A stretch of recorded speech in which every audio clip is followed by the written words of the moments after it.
needs to be creative, coming up right after this.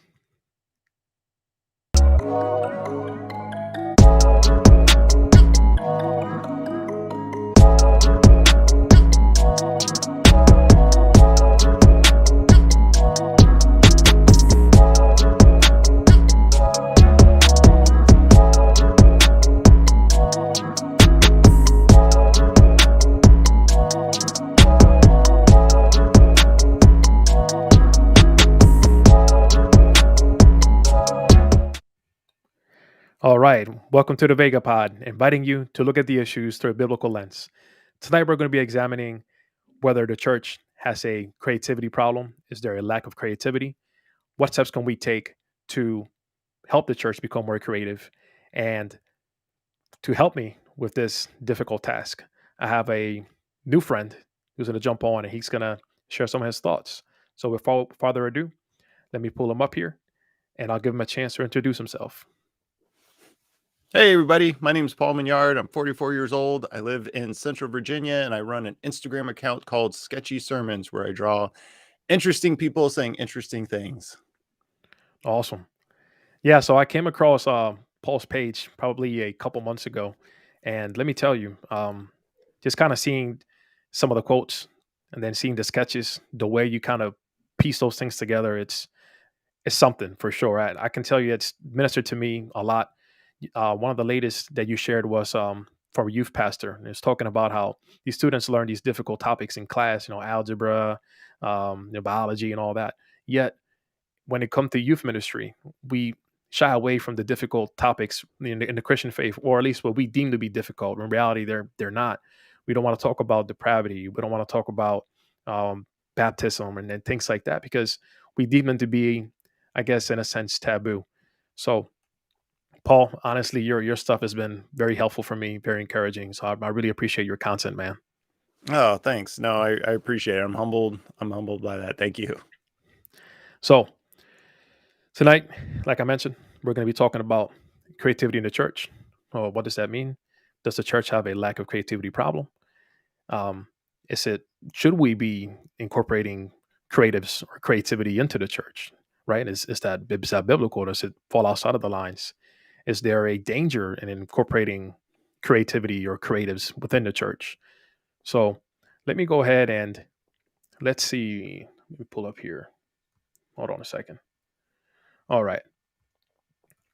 So did you want to run through the questions? Is there anything you want to share beforehand? No, we can just get right into it. All right. So we're going to start off with something fairly kind of easy. If you could have one superpower, what could it be? Or what would it be? I thought about that one. I think everybody's first superpower that they would do is flight. So I'm just going to push that one out. Okay. Just so we know, everybody would already choose to fly. like that one's gone. I used to, as a kid, when I should have been paying attention in school, I used to imagine I had this power where I could slow down time. I would where my mind would react in real time, but everything else would be super slow. So to everybody else, everything would work, but I'd be so fast, nobody could ever hit me because I could perceive how quickly they would be coming at me. So thoughts of a 10-year-old, I'd probably do something like that, something where I wouldn't want people to know I had a superpower, but I could be like Neo in the Matrix and dodge bullets because I had this command of time and space where I could slow things down as I needed. Yeah, no, I got you. It's funny because when you mentioned Neo in the Matrix, that's the first thing that came to mind. I'm imagining the bullets, flying at Neo, and he's doing all of this Right? Yeah. as they miss him. Yeah, that's awesome. Exactly. Did you see the latest rendering of the Matrix? The Matrix. I did. Yeah. I was super disappointed. It was not good. I was like, oh my gosh, this is. I don't know, because I remember having arguments with friends. I've got one friend who never actually saw the second and the third Matrix movie because they heard they were so bad they just stayed away from them. But it was one of those where it was kind of like the new Star Wars movies where it's it was so bad. Looking back at the second and third movie, it was almost yeah, they were fine. They weren't that bad. This Right. new one though, what are we doing here? Yeah, I watched it. I was expecting, somewhat good things, and yeah, like you and most people who have watched, just greatly disappointed.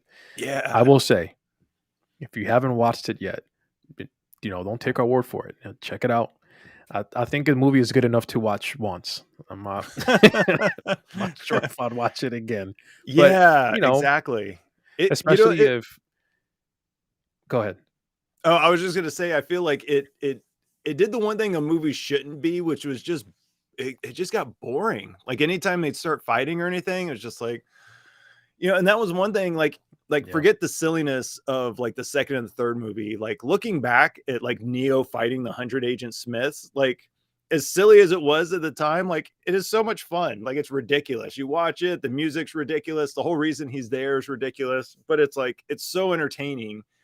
And then you watch this new one and they would break into a fight scene and it was just like, no, I don't know, man. I don't know. It's one of those Yeah. frustrating things where you like, how have we moved 20 years into the future, but like these old movies, like the cinematography and the special effects are like better? You know what I Right. mean? Like what happened here? So I No, I don't hear you, know. It's man. I was really excited about for it. The trailer looked really interesting. I was It super did. excited about the trailer, and then when it came Yeah. out, I was like, I don't know, man. The buildup was really good, but the letdown was just really bad.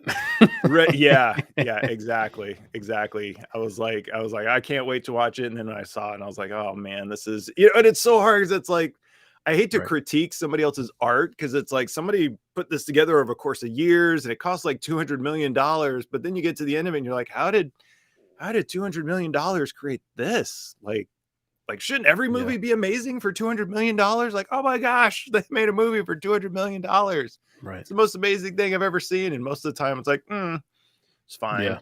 Yeah. No, I hear you, man. A lot of that money goes to the actors and the sets and all that stuff.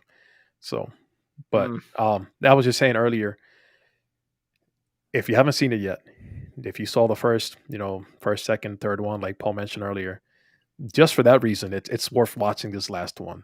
Just, it's one of those things like, I guess to a degree, or in a sense, we kind of grew up with the first couple of them. So kind of seeing it. And I think that's part of the problem too. They waited too long to make it.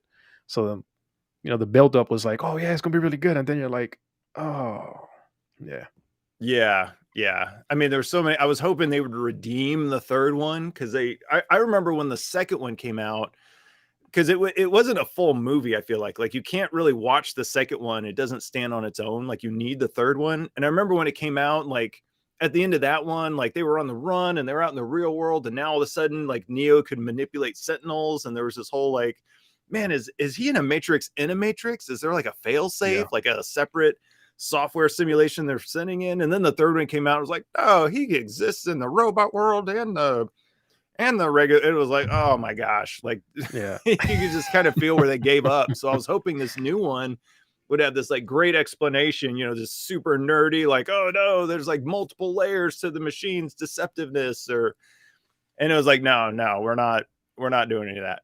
Like Right. it's just Yeah. You're kind of expecting them to kind of build on the story or develop the story a little bit more, and it just didn't happen. right, yeah. And then the whole thing, everything that happened was just kind of like, oh yeah, Neo's not blind anymore, and everything's fine, and it's like, Yeah. whatever. Yeah. All right. Let's go ahead. When did you start drawing or sketching? So I've always been a drawer. I've never been great at it. I've never like really applied myself, like in school. Admittedly, I was pretty lazy in school, so I always took some art class, but not the hard ones. It was always like oh, drawing one and ceramics and whatever else. So I've always been kind of a drawer, and a doodler mostly. Um so yeah, I just it's something I've never really dropped over the years, but it was Okay. something, until recently that I really didn't pick up and do anything serious with. Gotcha. So would you say that school was what kind of got you into it, or was it something else that kind of put that spark in you, I guess? No, I mean, my parents are pretty creative. So Okay. mom's an illustrator. Oh, My nice. dad he was a pilot in the Air Force, and he's an Wow. engineer and was always kind of messing with things. Like I come from a family of tinkerers, right? So like Okay. grandparents were always making stuff in the woodshed, and aunts and uncles, like, I made this and I made that. So it was kind of a, ingrained thing that Yeah. like we do stuff in this house. So it was never like, how some families are super structured and like, you got to have this and you got to have this. It was just kind of this expectation, like, hey, you're doing something right. You're not just going to lay there. So, Yeah. Yeah. so I always kind of had a pen in my hand and was messing around with stuff. So again, nothing, I never wanted to be an artist necessarily. I didn't know there was like an art school you could go to. Coincidentally, I'm glad, because apparently art schools are super expensive. I Yeah, would they have been are. hundreds of thousands of dollars in debt. So I'm, on one hand, I'm glad I didn't go that route, but I think God took me on the circuitous route where it was like, why don't we wait till you're like 40 and then we'll really, do something with this. Yeah, that's funny. So you said you mentioned your mom was an illustrator. Can you talk about any of her work? Yeah, yeah. So I grew up in Las Vegas primarily, and she worked for Okay. the library district. She was a graphic designer Wow. in the late 80s and early 90s. And it was actually really cool because at that point, like, computers really hadn't taken over yet. So when you went into a graphic design office, it was like giant drafting tables and like templates of letters and Yeah. letra set markers and airbrush, and like they were craftsmen of sort. I mean, now obviously it's all done on the computer. Um, so she did that for a long time, and she illustrated a book or two, and she's always kind of Okay. drawn and messed around with That's stuff as cool. well. Even now, she still spends a lot of time on an iPad making all kinds of stuff. Nice. Yeah. Still using the iPad. Isn't that something? Yeah. Yeah. Yeah. No, that's as far as digital, I mean, the iPad was the thing that kind of made this easy, because it was before that. It was like, oh, you got to get some kind of Wacom tablet of some sort, and you got to, plug it in and get some software and install some drivers. And ugh, Yeah. no, the iPad made it like, put the pencil on the thing, Right. like art. There you go. That's funny. Do you know, I guess the title of the titles or the books or anything? Oh gosh, I've got them around here somewhere. I mean, they were children's books that were printed out in, they were like, she did Indian art for them. So Okay. like the Indian pottery type Yeah. things, like the Native American type stuff. So she had drawn, that was like her big thing. I can't remember the name of them, what they're called. They're like the mothers with like all the little babies around them. Gosh, Yeah. I should know this. I'm sorry, mom, if you're watching this. I don't remember the name. Just don't send her the video. It's okay. I know, yeah, but, start at like 29 and 2 seconds or something like that. Right. That's funny. All right. Do you draw on paper or mostly digital? It's I mean, all the work that you see, almost all of it's digital. I do use a lot of paper. I still like using paper. Um, but for like art, finished art, things that I post, I don't do as much. I mean, I'm not a drafter type of person, like, oh, let me Okay. make sure everything looks good with pencil. Like, I've always been kind of a pen first kind of guy. So Gotcha. obviously on paper, that's a little dangerous because you can round the corner Yeah. and make some mistakes pretty quickly. So most of it's digital, but I still, especially if I'm out somewhere, like I've got an iPad that I work on here, but it's the big one. It's like the 12.9 one, so it's huge. Gotcha. I'm looking into getting a smaller one, but we'll see. But Did yeah, you for the get the most mini? part, it's digital. Yeah, yeah, I've been Yeah. looking at that. I mean, the price is just a Right. little like, oh man, because I used to have one of the older minis, and I think those were 3 something, but yeah, now they're like $500. I mean, I get a discount with the military, they've got a vet discount. If you scroll all the way to the bottom, it's like 10% off, but still it's like, Gotcha. like I don't Yeah. I don't know. We'll see. Yeah. I'm gonna back up a little bit because earlier I asked about how did you get into your drawing and your sketching. I'm gonna phrase that a little differently. How did you get into, I guess, your Christian art? Yeah, so that started at church. Basically, I found myself in service. Like, I'd be there in the service and just kind of like losing track of things, like not really paying attention. So I started taking notes on the back of a tithing envelope of all things. Okay. But I kind of ran into this whole sketchnoting thing, like this idea of taking notes that incorporates pictures and ideas. So instead of like, oh, I'm trying to capture every little thing, it was just this whole way of taking notes that involved kind of getting the bigger idea, but also including images in it. So that really appealed to me because in times where, um, they were saying something where I wasn't necessarily taking notes, I could draw, and that just helped me like just to pay attention, to stay focused on what was going on. Got you. And it helped me from, thinking about lunch or my task list or something like that. Yeah. So, and then it just kept growing from there. So I started making a habit. I started drawing every week, and then every now and then I would post it, and then I would get some feedback, and then I would post more, and then I went to digital. So it just kind of blossomed from there, so to speak. Gotcha. Now, the most important question here is, did you type that day? Yeah. Yeah. Yes. Not Did with you that give them? envelope. I mean, I took the envelope with me, but Oh, that was my follow-up question. Did you give him the envelope with the drawing? You should have, man. yeah, yeah, now that you say that, I almost should, like I That mean, that now and it's all then digital, right? But yeah. I should do that next time we're there. Like, I'll draw on the envelope and then, like, put an extra tithe in and submit that and see what happens. Now, I think your drawing should be the type. Oh, there you go. Yeah. Wow, how pretentious is that? Like, I just sign it like, this should be Hey, look, worth 10% of what I made this week.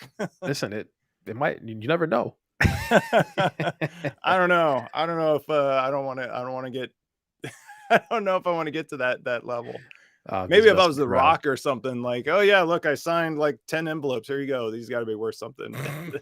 That's funny. Um, Lost my train of thought here.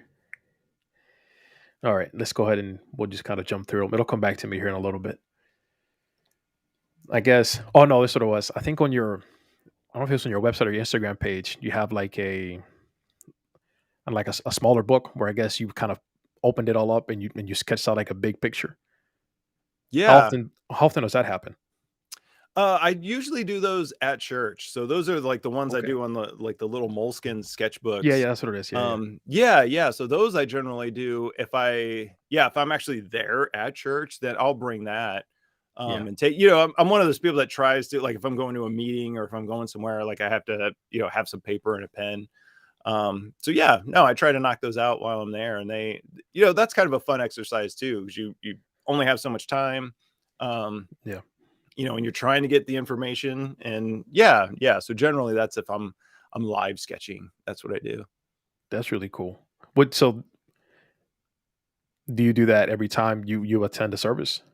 Yeah, now whenever I go to Really? service, so I Wow. don't publish them all. Yeah, yeah. But yeah, anytime I do, I attend a service or anything where I want to like retain the information beyond just that point. Yeah, I generally tend to bring the notebook and do some sketching. Wow. Listen, that's something. So every Sunday, without question, you're sketching something. Yeah, yeah, absolutely. Wow. It helps me focus. I mean, I wish I would have had this mindset when I was a kid. I think school would have been a lot more fun, to be honest. Yeah. Because at that point it was like, man, I can't wait to get out of here to go do anything else. But man, if I could have been, I was drawing during class, but not Right. not what they Right. wanted me to draw. So when I went to school, we used to do that thing where you'd get your textbooks and you'd have to like make like wrappers on them, like the textbook covers out of like paper bags. And Yeah. so each year you kind of start with like 5 textbooks of like blank paper, so to speak. So yeah, I would spend days, in class with like a big crystal and like just filling up every little thing. And I mean, if I could go back and know what I know now and apply it to school then, like I would probably had a blast. I would have, like, yes, give me more homework. Let's do this. I get to Yeah. draw and learn things at the same time. Like, this is amazing. But Yeah. again, No, it's I didn't get this revelation until I was 40. So, yeah. Hey man, we're definitely reaping the benefits of it now, man. So oh hey, well. God was working there, somehow. Um that it would be so, I guess, so helpful if teachers nowadays would maybe encourage some of that for students, because I serve with the youth in my church, and I know that's an issue for some of the guys. They lose focus even when we're having like our small group discussions. Maybe I should encourage them to draw when we're having discussion. Yeah, yeah, if they've got that bent, if they've got that, yeah, for sure, Yeah, 100%. cool. All right. Um, do you prefer Macs over Windows? Mm. Well, I spend money on Mac, so all my personal equipment is Mac, and that's, I actually like them both. So I'm a Windows developer traditionally, like I make software specifically for Windows. I'm in that .NET platform, and I really like it. So I appreciate each computer for what it does, but I stick with Macs right now. Like I do the whole iCloud thing, and I just my thing is just risk mitigation. Like if I lost everything, like, oh, I lost my iPad and my Mac and my phone and everything, like I can literally go to Target, buy it all, sign into iCloud, and everything is back and I'm up and Yeah, running again. So that's a good I point. know you could kind of do that with Windows. I know you can do that with Android, but it's I don't know, just that one platform type thing Yeah, is really keen for me. I try not to be one of those like I like Macs because they just work type of people. yeah, yeah. Although I No, used to listen, be that kind of person, but I'm an IT guy, so we support mostly Windows stuff. But I always tell people when they're trying to buy their own equipment, my first question is, how much are you looking to spend? If they mention anywhere between a grand or so, I'm like, just get a Mac. Why would you spend that much money on a Windows laptop? The Windows laptop isn't going to hold its value as long as the Mac is. That's just the truth. oh yeah. Um, Yeah. I mean, my MacBook Pro that I bought in 2007, when I finally sold it like 10 years later to Best Buy, they gave me like $200 for it. I yeah, mean, it was exactly. insane. It was like the Yeah, pre-unibody Mac. And I remember at the time, like 2 grand hurt like a lot. But yeah, man, I used that. If I would have bought some HP whatever from Sam's Club, I'm sure I would have run through like 3 or 4 of them in that same time yep, period. But that thing was a beast. And now these new M1, that's what I've got now. I've got one of the M1 Max. I mean, those things are amazing. I yeah. should have gotten the Air. I got the MacBook Pro. I'm like, man, I should have gotten the light and skinny one. I mean, it doesn't stop at all. It's just a beast. Do you carry your, I guess, your Mac with you often? Yeah, well, when I would go into work, I would. Right now, I'm Yeah, working from home primarily, but gotcha. yeah, the whole setup. Yeah, I mean, it was. I've got it hooked up to a dock, and it's like, oh, yeah, the battery lasts forever. Yeah, Yeah, I can't recommend them enough, especially the battery. That's the thing too. Like this thing's got like a 20-hour battery. Like one night I left wow, it on and I had something running like OBS or something like that, and the screen stayed on all night. And I came back the next morning and it had like 20% battery left. I was like, what the wow. heck? Like I'd And never seen OBS something like is that. a hog. Right. Yeah. Yeah. It Yeah, wasn't doing anything. I think it just was on. But I was like, this is amazing. Like, yeah, and that I could take this thing to work without worrying about power because I had one of like the 2017 MacBook Pros. When they kind of changed the body style and removed all the ports, and that thing it yeah. was fine, but it was like, it got like 4 or 5 hours of battery life, and it was a little slow and everything. But yeah, since getting this M1 one, it's been amazing for sure. Gotcha.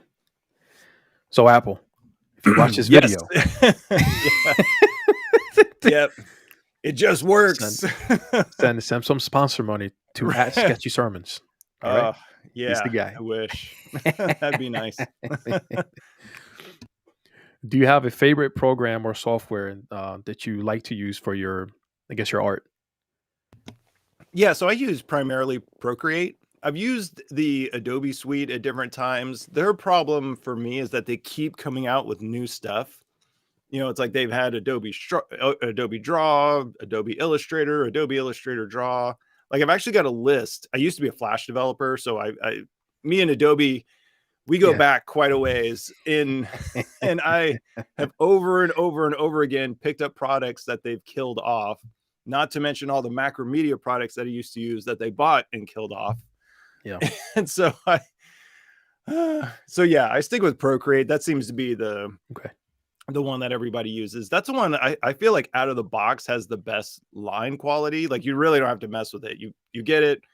I paid $10 for it like 4 or 5 years ago, I feel like, and they've never asked for more money, which is crazy to me. Um, I do like the Affinity suite. They've got Affinity Okay. Photo and Affinity Designer, and it's kind of like their Photoshop Illustrator. Okay. But yeah, for almost 99%. of everything is Procreate. Gotcha.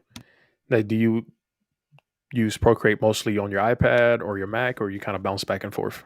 No, it's iPad only. So it's Okay, almost 100% iPad. I mean, gotcha. honestly, if I didn't do development work, I don't even know if I'd have a Mac. Like I would Okay, probably be okay with just the iPad, to be honest, yeah. but not Actually, there now that yet. I think about it, I guess it would be kind of difficult to use Procreate on the laptop because the whole point is to actually draw on there. Yeah, Yeah, yeah. my bad. Yeah. It's not 100% there yet, but it's getting there. I've experimented a lot. Like I said, I've had Wacom tablets back in the day. I've had Cintiqs. I've had a number of Surface Pros, which I used to really like, but just had too many problems with them. So yeah, Yeah, the iPad Pro with Procreate is 100% the way to go. gotcha. Yeah, my daughter just she's been drawing. She draws mostly on paper and stuff like that, and Mm, she does a little painting on the what do you call it, the canvases.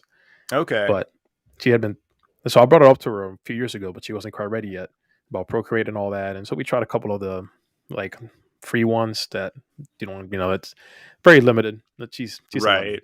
but so she finally was decided that she wanted to give Procreate a try. So we got one of the cheaper Apple pencils. I think it was like $30 or something on Amazon. Had really good reviews. Obviously, it's not as good as the real Apple Pencil, but she Yeah. started using that on Procreate today, and yeah, took a little while to kind of figure out how to play with it and stuff like that. But she was telling me earlier she finally got like an actual drawing made out. Nice. So Yeah, yeah, I man, mean, it's a pretty amazing. It's funny when you open it up, there's like, you got the two sliders on the left and some menu options, but it's pretty much like there's a lot to kind of figure out in there. But yeah, yeah, it's super powerful, especially like if people don't know what to do in there. I usually put them in symmetry mode where it's like what you draw on one side like comes out on the other, and you could split it. And like okay, that one is just so much fun because like you can make these like really intricate looking like mazes and labyrinths and stuff. okay, And that's always just a fun way to deal in there. But yeah, it's an amazing program. The brushes in there, I say that I only use one brush ever, but I have a collection of brushes that yeah, I've bought. But yeah, it's something else. It's pretty amazing for sure. yeah. I mean, so far so good. She started using it all, and like you mentioned, it's only $10, so it's nothing. It's not too expensive, and the fact that you know people like you use it, right? And other, artists, that's, I mean, big bonus. Yeah, yeah, for sure. I mean, and a lot of comic book artists that I follow, like they use it. Um, yeah, I feel like everybody uses it. And the other ones are so expensive. Like you get into, like Adobe Fresca. It's like, you get the free version, but if you want everything, it's like, oh, get yourself a Creative Pro plan or whatever and pay Yeah. at least $10 a month or $20 or heaven forbid the $50 plan. Same thing with a lot of other out there. They're all subscription based, so it's amazing. And I know that $10 on an iPad is hard when you first pull the trigger. It's like, ooh, $10 for an iPad app. But yeah, like I said, I bought it years ago. They've never asked for more money, and then every year it's like, hey, we put out a new version. Here's a whole bunch of amazing new features. Gotcha. Um, I guess, what was your first sermon quote that you sketched out, if you remember? Oh gosh. Well, I kind of switched. So I used to do um almost entirely sermon sketch notes where I'd like sketch out the whole sermon. Yeah. But for social media, I started pulling those down to quotes specifically. Somebody gave me the advice, and it was actually really good advice that it's just too much information. When you'd put a sermon up there, and it would have like because I would try to capture everything. Like if they've got 5 points, like I'm writing the 5 points, I'm putting the verses under them, I'm trying to tie them together along with the main quote. And eventually it was just like, look, this is social media. People got time for one quote and that's Yeah. it. And so I started going that direction. I'm trying to remember the first one. I mean, it was probably, you know what? I don't even know. At some point, I was like, you know what? I'm just going to put a quote up there and we'll see how this goes. And then it Gotcha. worked out okay. And I kept doing that. So because the sketch notes for a sermon do take a long time. It's a lot to like capture all that information, especially if it's digital. Cause it's like I try to go back afterwards and clean everything up and make sure it looks Yeah. Yeah. good. So, Gotcha. I guess when you first started doing the sketches, were you at the same church that you're at now? I am, yeah. So I go Yeah. to Okay. Thomas Road Baptist Church here in Okay. Lynchburg, Virginia. You know, the kind of the big church here. And we've been going there for a number of years. So yeah, it started out there. And it's still, yeah, I still do it there. Gotcha. I mean, I guess we can probably guess that they might have been the first ones.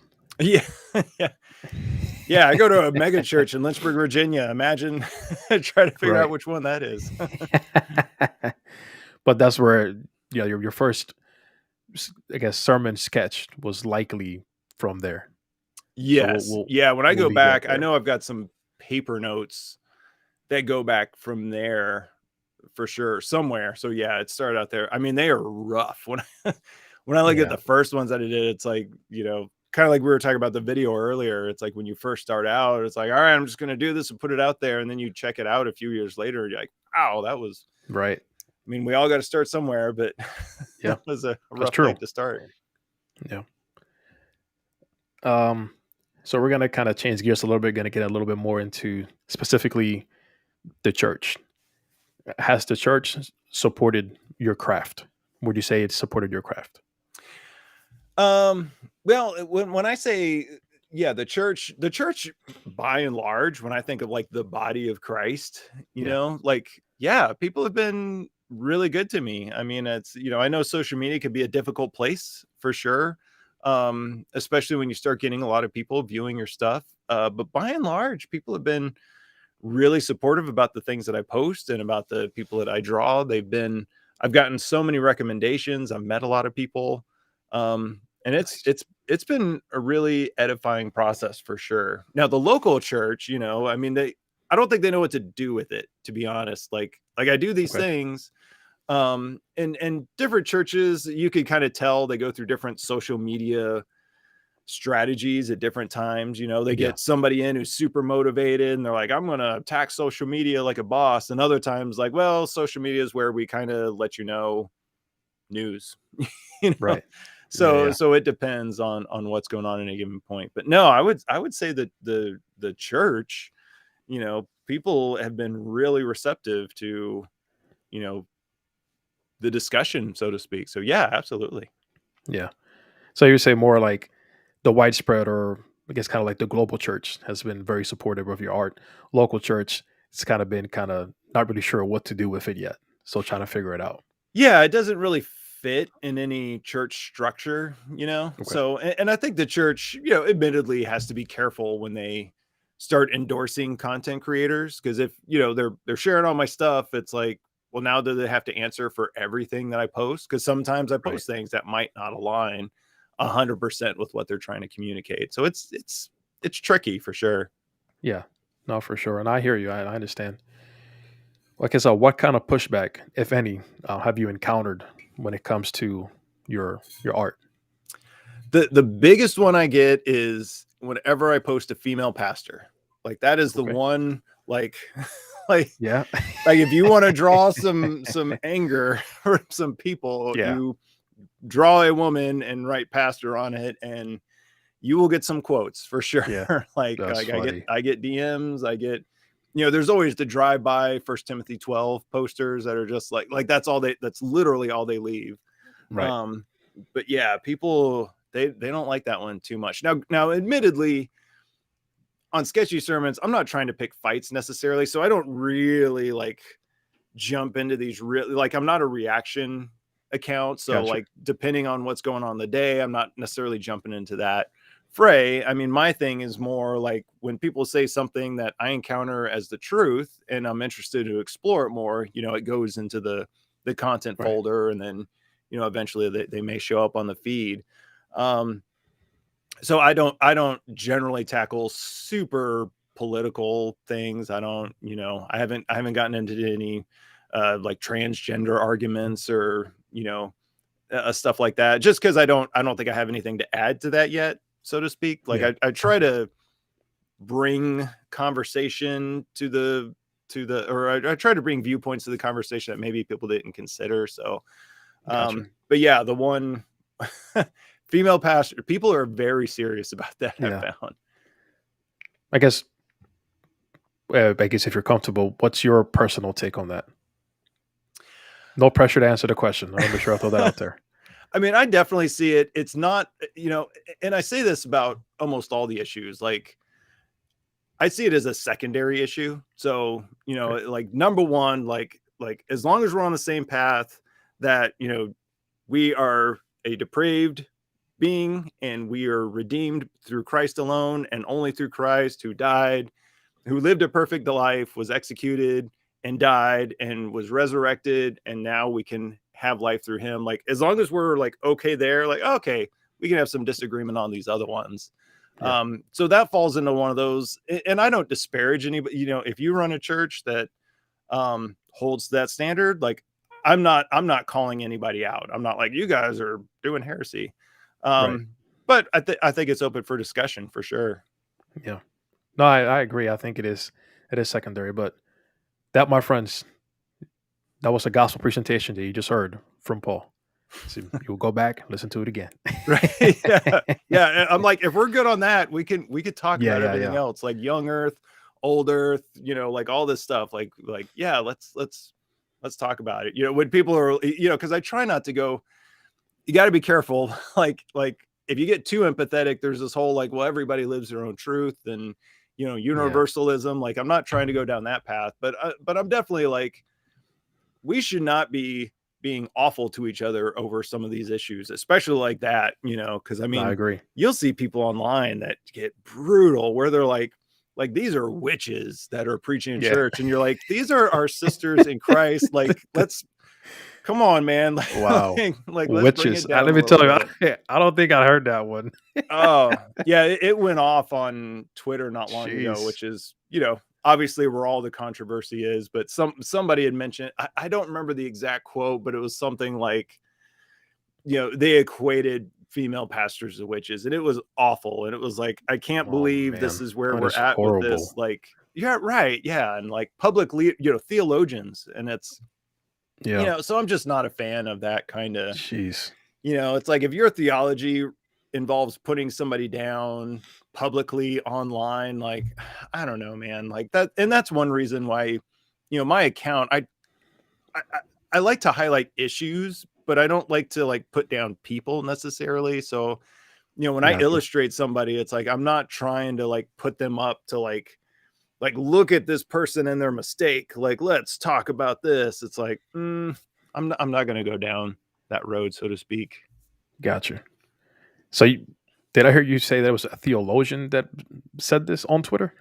That they were witches? It was a pastor. Really? Again, I don't know exactly who they Wow. are. You go to their profile and it's like, Yeah. I hate to say it, it's almost a trope. Like, you see the most awful stuff said on Twitter, and you Yeah, go to you their do for profile and it's sure. like, pastor, father, I love to fish. And it's like, what are Yeah. you doing, man?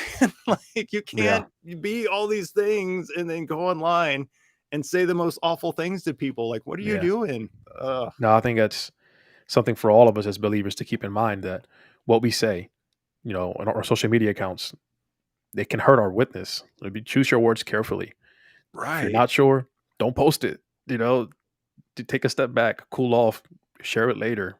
But we have to have discernment when we say things, when we upload things. You have to be careful. Yeah. I guess. Agreed. Go ahead. I'm sorry. Oh, no, I was just agreeing. Yeah. Yes. Um. Would you say you're most active on Twitter or Instagram? Instagram for sure. I found the Okay. discussion happens a lot more on Instagram for me. Okay. Because it's a visual thing that I do. Yeah. Instagram is definitely a place for it. So I don't know what that's going to look like in the future, because Instagram even seems to be kind of moving towards video more than just static. Like, I feel like they used to be the place for static images, and now they're kind of moving beyond that. So we'll see how that goes. But Gotcha. all the discussion seems to happen on Instagram. I find Twitter is difficult because, I mean, it's weird on Instagram. If you see somebody that has a certain level of notoriety, like all their posts get like the same amount of, engagement, where it's like, oh, they're Yeah. getting comments, they're getting likes. Twitter is like hot and cold. You can have somebody with 100,000 followers, but if they post something that's kind of boring, they'll get like 10 likes, and no Yeah. comments, like just nothing. So it's a weird, and I don't necessarily understand how it works. So I'm on Twitter. It's almost like I'm watching the conversation without necessarily engaging it, because I don't have these pithy things to say for Twitter. Gotcha. I do post stuff there, and sometimes people will interact, but most of the time not. Like there's just not a lot going on Yeah. there. Same thing with Facebook. I think Facebook is kind of turned into groups. It's like the place where people kind of band together with Yeah. the people and talk about specific things. So while I share stuff on Facebook, again, there's not a whole lot of discussion. Not like on Instagram for sure. Yeah. Now I hear you out. So I'm probably I'm not as active on Instagram, either on my podcast page or my personal page. Um, Most active in Facebook, but I'm in a group. That's mostly what I go in there for. I go in there.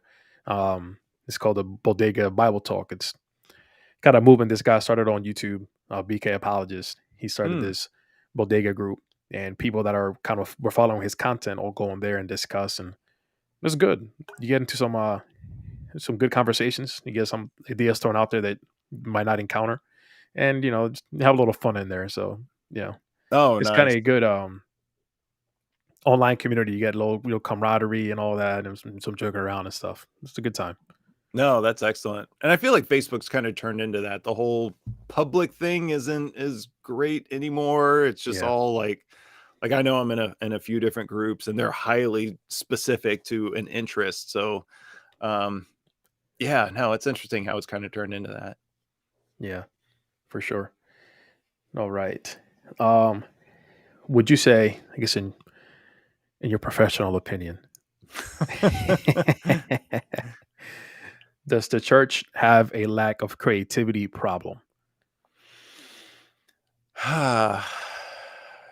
Again, I would classify the church, like, does the local church as an organization have a creativity problem? I would probably say no. Does the church as a whole, as the body of Christ, have a creativity problem? I would say we have a production problem because, Okay. like, especially here in America, it might be different everywhere else, but we tend to be such consumers. We consume social media, we consume Netflix, we consume videos, we consume books, we consume, we take in all this information Yeah. and entertainment, and a lot of times we don't put anything out. So we have people that are talented, and we have people that do things, but they don't create as much as they could, Yeah. so to speak. So it's not I think churches are doing the best they can, and churches have this hard thing that they have to deal with. And I would hate to be this a church, because I think about this a lot, you know, especially going to a mega church. Like you'll see a piece of production equipment. Um, I remember being in Las Vegas. We'd gone back and we went to Central Christian there. I probably shouldn't have said it because I'm about to call them out. This isn't a call out. Don't take it this way. But I remember they were like raising money to feed people, right? Which is like like, yeah, absolutely. This is a church 101. But it's Right. like, man, if we could just raise $6,000, we can feed like these people, blah, blah, blah. But they're doing it on this like gorgeous LCD screen that's like 50 feet wide. It's Wow. like one of these Yeah. things where it's like I feel like if you work at a church, there's always this like, well, do we spend money on this or do we feed hungry people? And so it's like Yeah. that's got to be a real thing. But as Christians, especially nowadays, like we were talking like video equipment, like we all have these like production studios in our hands, at least, with our phones. But it's like the whole that like there's never been a time where we can create and disseminate as freely and readily as we can now, but we just refuse to do it by and Yeah. large. um and I don't want to say it's everybody, like that's kind of a pigeonhole, right? Like, oh, everybody's just kind of sitting there watching Netflix. But it's true. Like how many series have we watched the whole thing, right? Like, oh, I never missed this, or I never missed this football game or this team, or I never missed an episode of blah blah blah. I hear you. But Yeah. and then there's no like there's nothing that comes out of it. So people who are creative, musicians and artists and sculptors and woodworkers, like we're kind of losing that tactile making Gotcha. stuff feeling, so to speak. So I don't blame churches necessarily. I just think we as Christians, like we could do so much more. I think sometimes we make it all about like, all right, we're sharing the gospel, which is important. We're tithing, we're going to church, like we're serving at church, but it's like, how can you serve the body as a whole Right. outside of your church, especially if you have skills that go Yeah. beyond, what your local church could be for sure. Gotcha. No, and I think you're a good example of that. I want to follow up on something you mentioned there. You made a distinction between like the local church and the global church when it came to, I guess, to create the creativity problem. Would you say, because you mentioned Christians as a whole, the Christians as a whole are going to be part of a local church. So when if Christians are kind of lacking in the creativity problem, I would, at least in theory, I would think that the local church can help with that by, I guess, kind of leaving that open as an opportunity, kind of creating some space. Does that make sense? Oh yeah, sure, sure. I think it's a delicate balance because I think when you create in the local church, like they're usually trying to fit you into their structure that already exists. So if you're a Yeah. musician, it's like, oh, you should totally be on the worship team. Like that's all we got for you. If you're good at teaching or you can speak, and it's like, oh, you should be a pastor, you should be blah blah blah. Or if you're an artist like me, you should Yeah. work at the children's ministry. You could draw pictures with the kids, and it's like they don't, sometimes you get these Gotcha. things where it's like, oh, we'd really like a mural or we'd really like this, but Yeah. it's kind of hard to foster that almost independent creative spirit, because it's almost like, and this is where you can get down some, again, like I said, a church is always, I imagine, trying to decide between like, well, do we feed people or do we spend this money on something else? Like there used to be this whole patronage model of like, art is super important and artists are important and this is something Yeah. we're going to invest in, and obviously you can get some dark roads down there because we don't want to worship the creation over the creator, so to Yeah. speak. But yeah, I don't know, it's hard because it's almost like as independent creators we could serve many churches within the body, but it's just Gotcha. it's hard to get that together. Like what does that look like? What is a community that isn't the local church but is the global church? How do we work together to produce things that we can all use to glorify Christ? it's a- it's a- Gotcha. it's a it's a difficult question to answer for sure. Yeah. No, I hear you. Actually, when you mentioned that, I made me think of a quote that I got in one of my slides here. I'm gonna pull it up here really quickly. Let's see if I can get to it fast here. Here, I'm gonna see if I So can this look at it. is a quote. It's a long quote. Let me hide my logo here for those who want to try to read it on the screen. Um, and I will include links. This is from a YouTube video from Alex McElroy's channel, Relentless Pursuit of Purpose. He had J. Warner Wallace on as a guest. I'm going to go ahead and read it really quickly here. It says, search for the top three artists. And so this ties in to what you were saying of as far as like kind of this whole patronage thing with how the arts used to be really important in the church or for Christians. So he says, search for the top three artists in every historic genre. You won't be surprised probably to find that that artist has imaged Jesus at some point or another in his catalog or her catalog. This is just the nature of Jesus. The top artists in every genre were inspired by Jesus of Nazareth. Now, why does that really matter? Because art matters. I could argue that art matters more than probably a lot of other things we think matter. Politics are downstream from art. You want to change a culture, convince a culture, you'll do it with art. You'll do it with the movies and music before you'll change those ways of thinking subtly. In 1995, now he was a former cold case detective. In 1995, when I was getting my master's in architecture, the artistic movement in which we were all working was a movement called postmodernism. Now, we embrace that today as a philosophy that relates to how we perceive truth and pluralism and all of that. But in art, it's been dead for 30 to 40 years. I don't want to just kind of gloss over that. Postmodernism as a philosophy is relatively new for us now. But in the art world, it's been gone for 30 to 40 years. That's a big deal. We've already moved past postmodernism. It starts in the arts. It starts in the imagination of artists, writers, and thinkers in music, and then it moves eventually into the culture. Culture is always downstream of the arts. And so, if you want to move and change the thinking of culture, you could vote, but it's not going to be a political candidate that's going to do that for you. It's going to be the arts. We have to reclaim the art because that's where the imagination about what we could be and what we ought to be is formed, especially with young people. When I heard him say this, so I actually had to go back and find this individual. I had to do like a transcript because I thought it was so good. I'm like, I have to share this. So this particular quote here is, it starts at about the 56-minute 20-second mark, and it goes into about the 58-minute mark. Like I said, I will include the link to the video in the description. But man, I read that quote. I was like, wow, that is powerful. We, it's something that I have to highlight when we do have this discussion. Because I watched this video a little while ago. Actually, it's one of his older videos.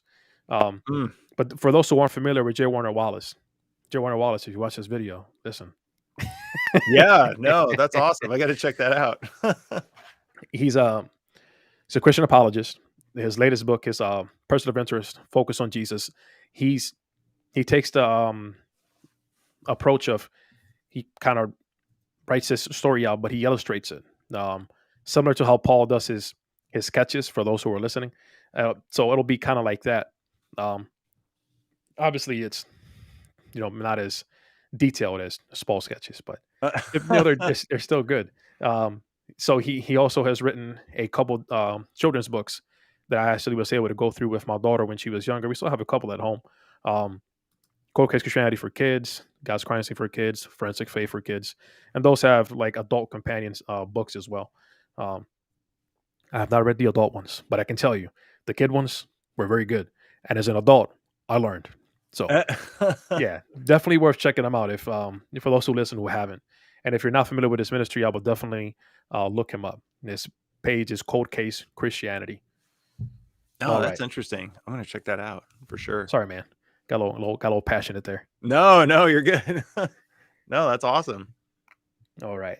Um, let's move on here to these next few questions. What does a church that embraces creativity look like? Wow, that's a big one. That's a church, it's hard because that's a risk when you embrace creativity because you're kind of doing, by nature, you're doing things that aren't necessarily in the norm. Um, Man, that's a good one. Yeah. I'd love to be able to quantify that. That's such a hard question to say. Like, what does that look like? It because I don't think creativity. I think a lot of times creativity gets kind of put into, I don't want to say performance art, but art in general, right? So music, Gotcha. illustrations, things you could see, things you can hear, but there's a lot of creativity in how problems are solved. I know in software we use, the term creativity a lot, even though a person using the software wouldn't see it, the way something's executed, Right. the simplicity of all can definitely be done. I don't know. A church that embraces, I think it's a church that follow, there's so many churches. I want to be careful with that because by nature, creativity is, godliness, right? I don't want to say Yeah. like you're being holy by being creative. That's not what I mean. But obviously, as the creator, he enjoys making things and has made things that we Right. enjoy. So it's almost like that's part of the deal, right? It's Yeah. not like, hey, No, here's I'm your with you, checklist man. for how to run a church, and then like you just do all the things off the checklist. It's like Yeah. it's almost this amorphous thing to start with. Gotcha. Yeah. So actually, I'm gonna share a couple more slides here because I actually have something that kind of ties in with that. Let me go ahead and flip back here. Okay, 'cause Um, I didn't have an exact no, it's answer it's for it's that all one. it's cool, man. That's all right. It's a team effort here. Let me jump back here a couple. Where we at? So actually, I'm not even going to look into these, but I'm going to include some other um, links for articles in the description to kind of help. I guess as you watch the video, kind of some next steps for you to go back and look and process some of the information that we're talking about here. But I want to highlight a couple of verses because Paul hit on something I think is very important. When you open the Bible, that first chapter and sentence says, "In the beginning," right, and then it says, "God created," right, and He created a whole bunch of things, but He created us, and we're kind of like, what's the word here? I guess the prized possession of his art, right? It's kind of like the highlight of his creative work. So this is Exodus 31. This is verses 2 through 5 in the ESV. See, I have called by name Bezalel, the son of Uri, son of Hur, of the tribe of Judah, and I have filled him with the Spirit of God, with ability and intelligence, with knowledge and all craftsmanship, to devise artistic designs, to work in gold, silver, and bronze, in cutting stones, for setting, and in carving wood, to work in every craft. Now, actually, I'm going to read the next one too here, real quick. Bezalel, the son of Uri, son of Hur, of the tribe of Judah, made all that the Lord commanded Moses. And with him was Oholiab, the son of Ahisamach, of the tribe of Dan, an engraver and designer, and an embroiderer, in blue and purple and scarlet yarns and fine twined linen. This is Exodus 38, 22 through 23. So in this section here in Exodus, this is when they're building the things that will go into the tabernacle or the temple, right? Notice how creative, right? Notice the specifics, right? The art, the cutting of the stones for setting, right? The facts that he mentions in embroidery and blue and purple and scarlet yarns. That's very detailed, very artistic. I'm gonna go ahead and share a couple more verses here for those who would try to throw out there that it's not in the New Testament.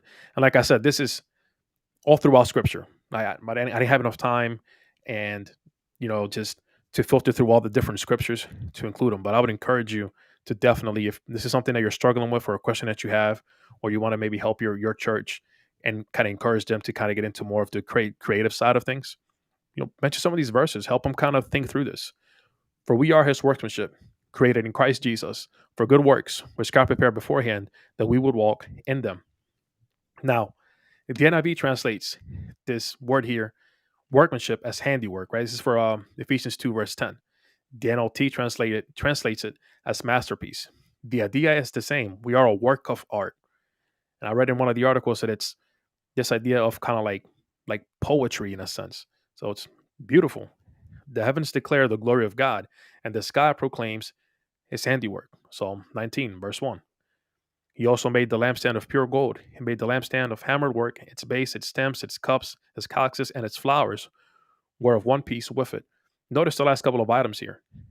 You look at the lampstand. Now, obviously, these things likely have some type of useful purpose for it. But I think it's important to highlight how these things are things that we would consider to be beautiful. The artistic design of it matters to God. It was important. He highlighted these things for a reason. The next verse kind of emphasizes the same thing, so I'm not going to go ahead and read that one. Um, Let me flip back here. So, I guess a follow up question for you, kind of in that same kind of train of thought, because I read in one of the articles something with a pastor and his kids. So, the pastor, and then I guess is a member of the church or maybe an associate pastor or some other kind of leader. He has a few kids. His kids are very creative, right? Worship team, singing, all of that. His other son is more of kind of like he likes to draw. So he was having kind of a hard time kind of trying to figure out a way to kind of get his son involved, find a place for him to fit in the church. Well, I guess you could say the senior pastor, the teaching pastor, um, he was teaching on the Trinity, I think, the following weekend or a couple of weeks or whatever. Either way, he asked the man's son to paint him a picture, kind of with the idea of the Trinity. And the guy was sharing how it meant a lot to him as a father to see the church highlight his son's artistic skills in that manner. He mentioned that the pastor had the painting that his son made up front while he taught. And he referenced the painting Mm. over and over again as he taught about the Trinity. Now, my question for you is, as an artist, is it helpful or does it kind of deter your artistic, um, I guess, ability when someone asks you to make a specific picture, painting, drawing, sketch? No, actually, I mean, that's the thing. And this may be because I come from a software background, and it's like, and I tend to be more of a graphic illustrator. The idea that I don't want to make art just for art's sake. Like it has to do, like it's got a purpose. It's got something it's got to do. And that's kind of like you were talking about postmodernism, when you go to art museums and stuff like that. Like you go through the different sections, right? So you'll go through like the Roman section and it's like, oh, here's all our gods and here's how they relate. And we studied sculpture and we studied just da, da, da, da, da. And you get to like the new art section and it's all like abstract and it doesn't, Right. it's all just kind of, no offense, but it's like, look, I took this white canvas and I painted it black to represent the darkness that I feel in blood. It's like it doesn't have a Doesn't make purpose. It's much just sense. art that exists, right? So I don't, Yeah. I'm sorry if you're one of those artists out there. I'm sure you have a reason for doing it. It's wonderful, but Right. it's just, there's not a purpose to it. So no, when you can align art with a purpose, like 100%. Um, yeah, and that's man, is there any way you can get a kid more involved than to tell them like their art is important? Like, I don't think so, especially, Yeah. as a parent. Like, I know that is, it's funny because we're talking about a kid, but like as a parent, like what a thing when somebody comes to your kid and you're like, man, they Yeah. really helped me out with this. Like that's Yeah. that's something special for sure. No, when I read the article, man, it was an emotional read for me. I think he mentioned his son was a teenager. So teenagers is a trying to keep teenagers in church nowadays is a struggle. So just kind of seeing how that played out and how thoughtful the pastor was, he in that moment, he really modeled, Christ, right? And that's awesome. And we celebrate that and applaud that. Now, I don't know much else about the pastor, so I can't tell you anything else. But in that particular, I would say he definitely hit the nail on the head.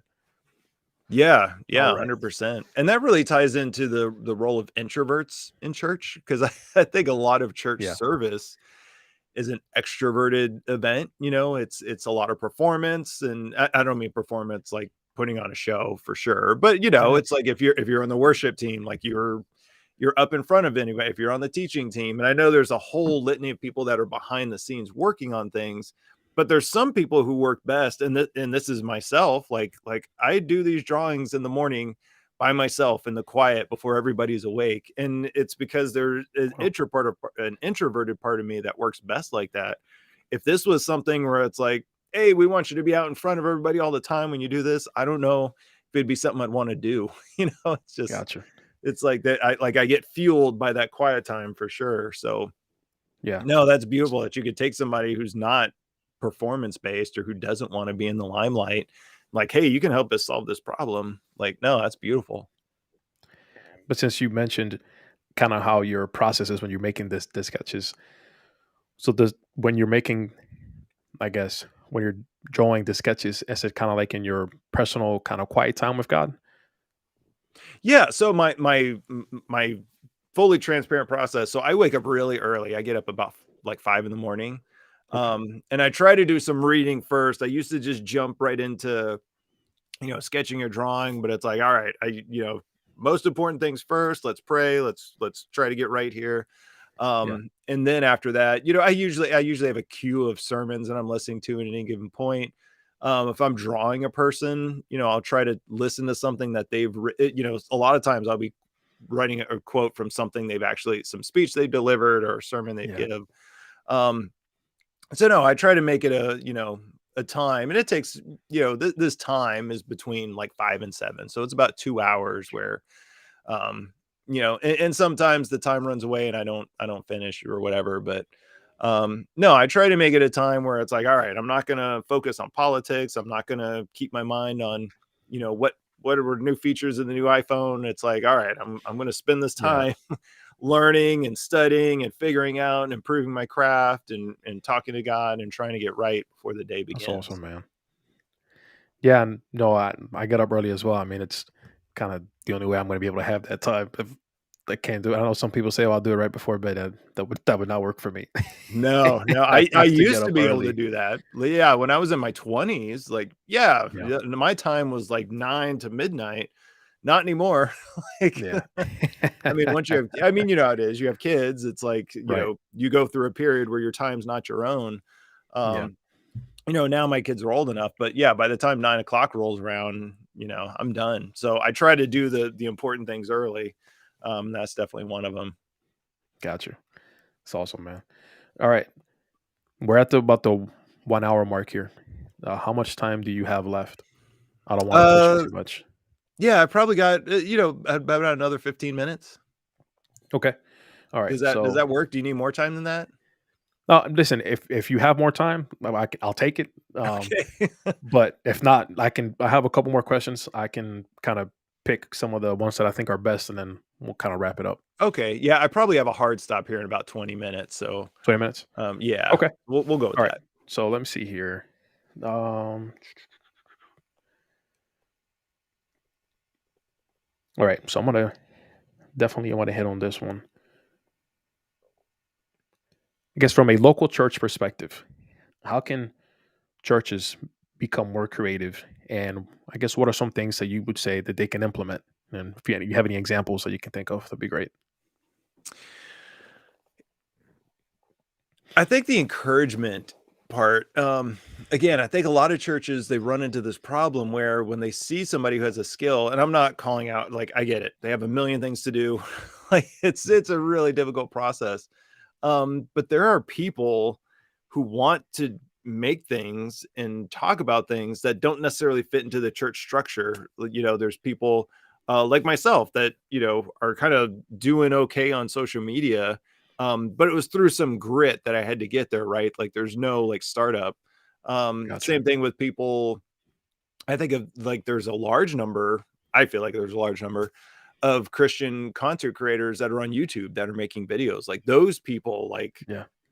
yes, let's flood YouTube with Yeah. which is free. Like we can put hour-long videos up there. Like let's figure out how we could take these people who have these things to say and that are very important and very edifying and very beneficial, and figure out how the local church can support that. Because the whole idea, um I feel like we're at this cusp where like things are going to start changing, right? Like as the society changes, as school changes, as church changes, we're very quickly here in the next 10 or 15 years going to get out of the group of people that are my age that did not grow up with the internet. We didn't grow up with a global community. When I was a kid, Right. the only way you could communicate with people was pen pals, right? Like, oh, you'd write a letter and you'd send it off, and like 4 months Yeah. later one would come back, and that's how you talk to somebody from Ireland or something like that. Yeah. And that whole thing is gone. And so this, the idea that the local church could support people in their creative endeavors, whatever they be, if it's illustration, it could be writing. That's one where I'm like, man, you want to talk about something that lives forever, write a book. Yeah. like That's like true. let's support people writing books. Let's support Yeah. people making music. Let's, and I think that the thing that's important to distinguish here is to not make these things people's jobs, because I think that's a problem that we run into is everybody wants to make a living off of it. And when you Yeah. make a living off of it, it changes it, whether you want it to or not. Some people I think hit that area where it's like, I do my art, nobody tells me what to do. There's only a few Banksies out there, right, that can kind of do Yeah. whatever Yeah. they want and survive off of it. And that was one thing I would say that really helped me personally. And I feel like it was, it's one of these God things that I didn't, like, I'm just not going to have money be a part of sketchy sermons. When it started out, that was a very important thing to me, that I didn't want to commercialize it, Yeah. because it let me do what I thought was right and what I thought was important and what God was leading me to, and That's didn't awesome. force me to chase the money part of it. Yeah. So I think there's part there where it's like there needs to be a coming alongside and training, that like, hey, we're going to come along with you to write or draw or create music or whatever you do, not to help you have a new job and not to like indebt you to the church, but so that you can make these things, that can benefit the whole body of Christ and not just us. You know what I mean? Yeah. Because I'm like, there are people, kind of like you were saying, this kid, there are genius introverts that just, it's kind of hard. Like, how do we get them plugged in? How do we do this? And it's like, no, how do we get them to be their introverted self when they're locked in with God, creating things that only they can create, channeling Him. Yeah. Um, That's awesome, man. so man, I wish I had like a checklist, like, oh yeah, church just needs to do this, Yeah. but I That's don't think okay. we I got have it something. yet. Right? Listen, it pays off to do a little digging. And like I said, what I'm gonna share isn't gonna be like a one size fits all, just something to think through. If you're part of a local church or you're a leader at your church and you're like, hey, I came across this video and I want to figure out how we can incorporate creativity and how we can encourage that within the church. What I'm going to share will hopefully help you. And like I mentioned earlier, I like to mention this often. I will include a link in the description of the video to the article. Um, but Yeah. something you said, man, you put more value in honoring Christ with your craft than making some money. It just shows kind of where your perspective, your focus, where your heart is, right? You have the desire to honor God and then not make a quick buck. And that's awesome, man. Yeah, the money, I mean, honestly, the money complicates things. It does. Yeah. Because I mean, even this last year, like I started taking on commissions and stuff, which was fine. Initially when it started out, it was great. But I got to the point where I was really overwhelmed. And not knowing how to deal with that, it changes things. It makes things more difficult, and if you can keep it, I don't want to use the word pure, because if you get paid, that doesn't make it unpure or impure. Right.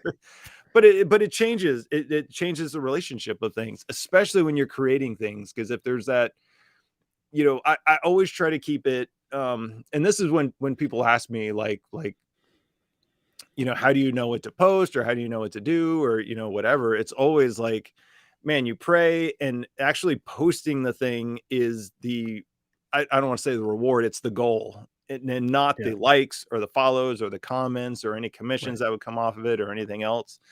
Now, having said all that, there's been some opportunities I've opened up that have been really cool.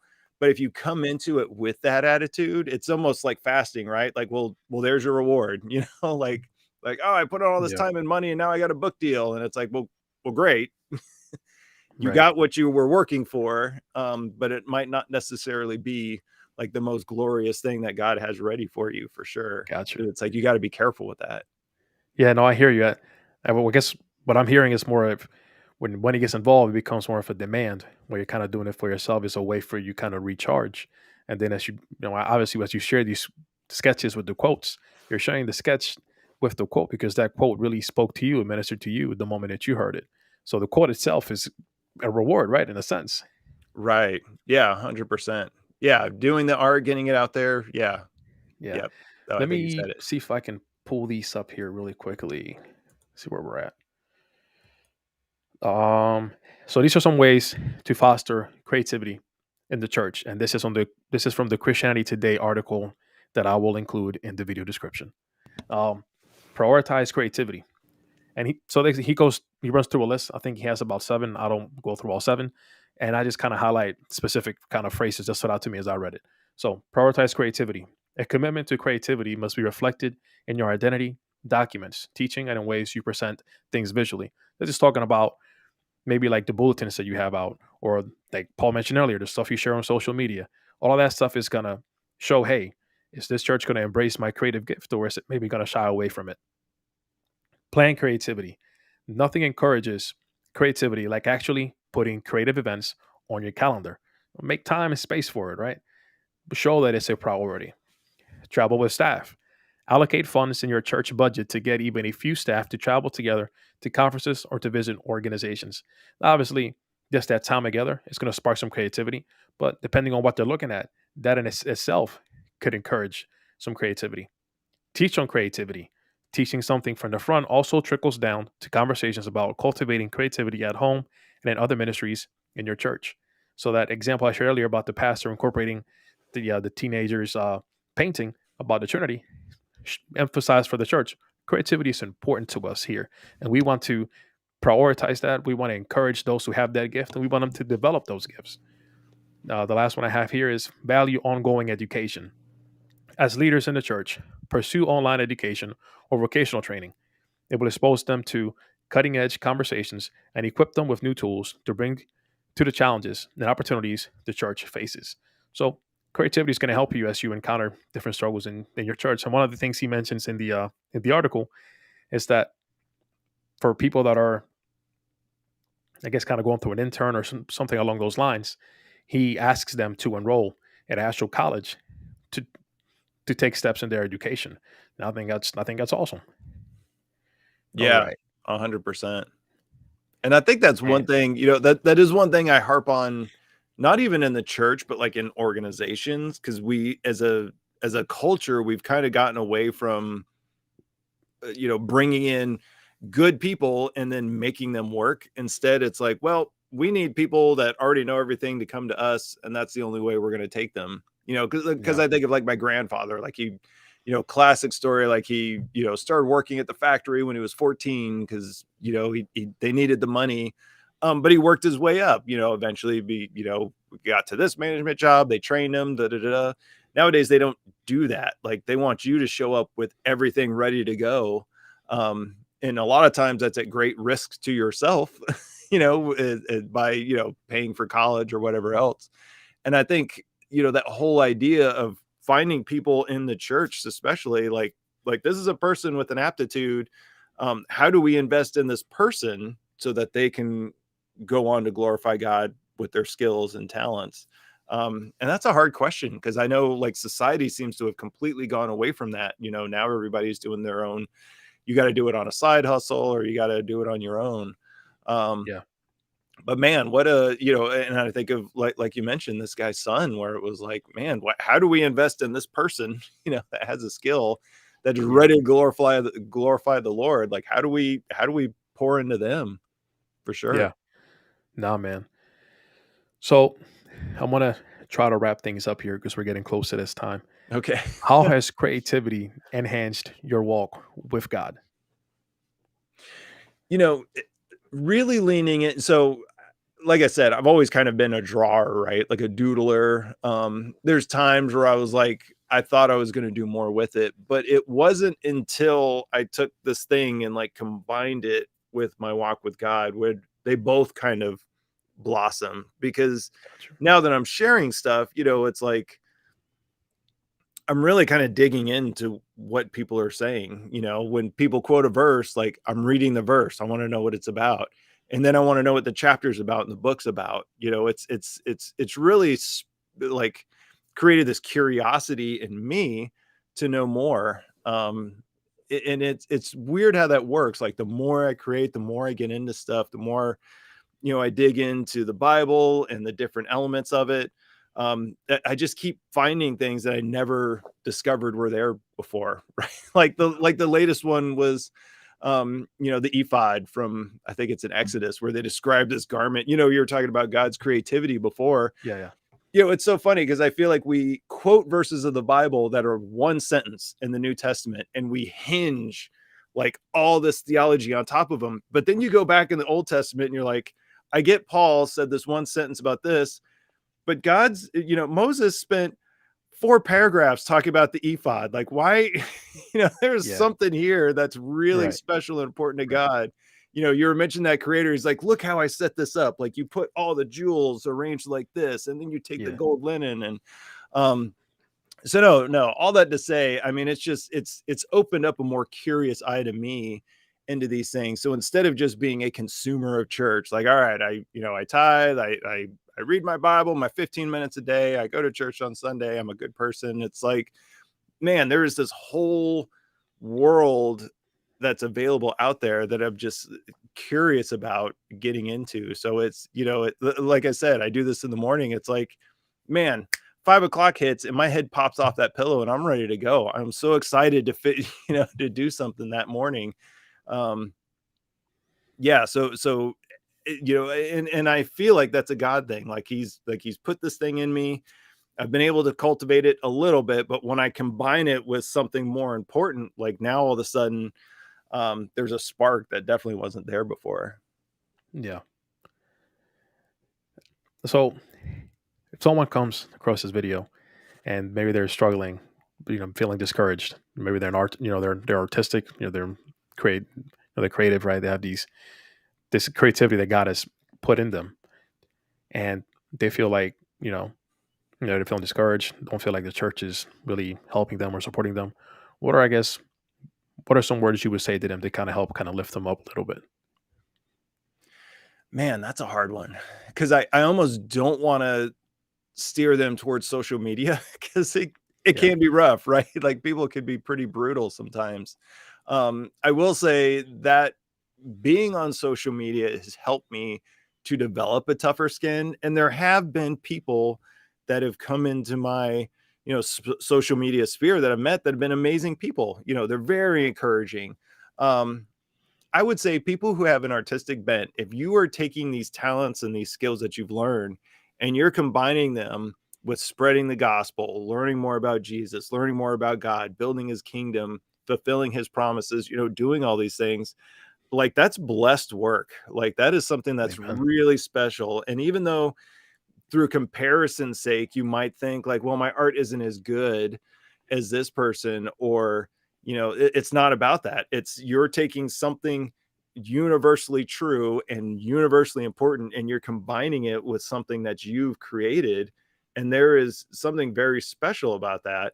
Um, and that's where I said earlier, you have to remove all of the like remove the money, and especially on social media, remove the likes, do that. Like the part that's edifying to God is just you doing it and putting it out there instead of watching another Netflix show or instead of catching another football game. It's like, no, I spent this time and I used these skills and I made this thing and now it exists. Like I did it, and that's an Yeah. accomplishment that I think people should be proud of, especially nowadays when there's a million and one distractions wanting to steal your time from here. Even on Instagram, it's something as simple as going to post something on Instagram. Like Instagram wants you to like check out all these stories, check out all these posts, check out all these reels, check out all this Instagram TV, check out all this, like, no, you got to dig all through that and do the thing that God has laid on your heart to do, for sure. Yeah. So yeah, I would say, like, to make that a little more concrete, like put your expectations like on the ground. Like you posting it is the most important thing for you to glorify God. You doing Amen. the thing that he put on your heart is the most important thing.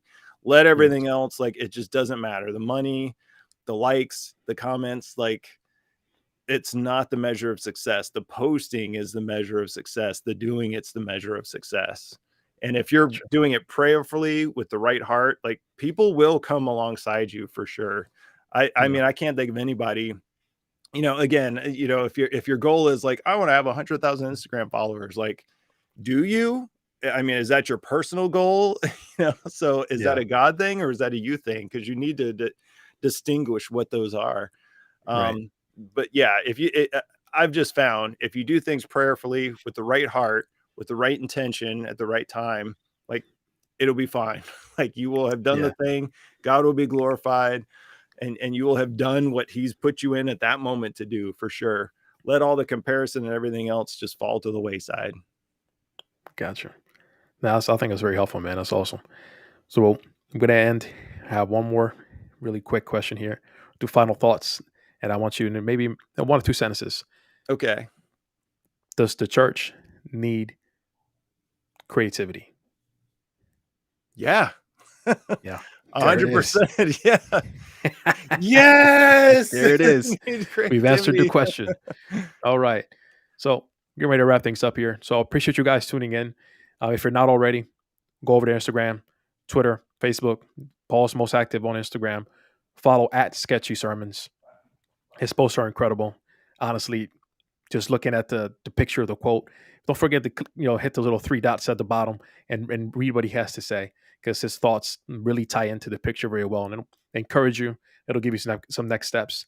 And honestly, when I look through them, I'm blessed. I'm encouraged. So anyway, yeah, go to Sketchy Sermons. If you like the video, hit the like button, share, subscribe, and until next time,